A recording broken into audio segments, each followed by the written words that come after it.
আল্লাহর নবীর এক মহিলা চুরি করছে।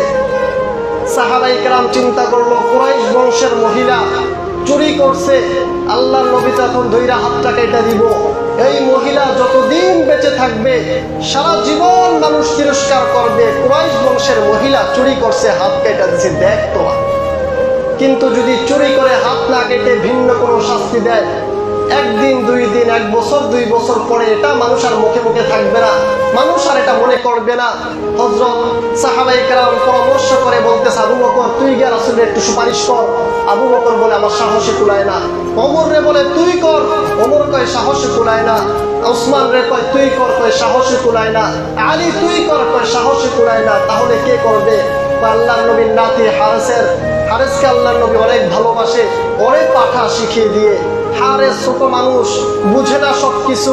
আল্লাহর নবী আসন গেড়ে বসে আছে, হারেস গিয়ে আল্লাহর নবীর ওই আসনে বসে কাঁধের মধ্যে তার চেহারা রেখে, এই কান বরাবর মুখ রেখে তারপরে বলতেছে, দাদা ভাই যার বিচার করবেন ও কুরাইশ বংশের মহিলা, ওর যদি এই হাতটা কেটে দেন আগামী প্রজন্ম কুরাইশ বংশকে তিরস্কার করবে, ভিন্ন কোনো শাস্তি প্রয়োগ করা যায় কিনা।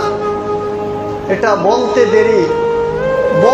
দেরি আল্লাহর নবীর চেহারাটা একদম আনারের মতো লাল হয়ে গেছে।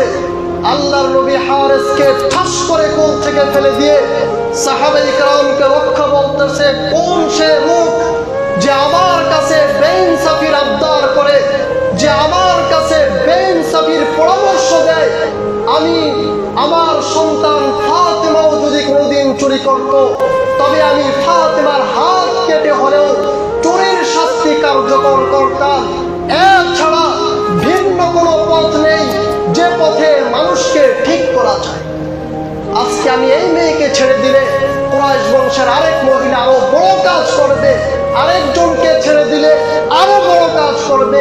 গতকাল তারাবিতেই 14তম রাকাতে হাফেজ সাহেবরা পড়ছে, ডাকাত যখন ডাকাতি করবে তার ডান হাত কেটে দাও, বাম পা কেটে দাও, বাম হাত কেটে দাও, ডান পা কেটে দাও। আগামী প্রজন্ম এর থেকে শিক্ষা গ্রহণ করবে। সকল মিডিয়াগুলোকে সামনে রেখে, সকল ইলেকট্রিক মিডিয়ার প্রিন্ট মিডিয়াকে সামনে রেখে সারা বিশ্বকে তাক লাগিয়ে বলে দাও, চুরির শাস্তি এটা, ডাকাতির শাস্তি এটা, ধর্ষণের শাস্তি এটা, জিনার শাস্তি এটা। বিশ্ব এখান থেকে শিক্ষা গ্রহণ করবে। এছাড়া এই মানুষকে সোজা করার ভিন্ন কোনো পথ নেই।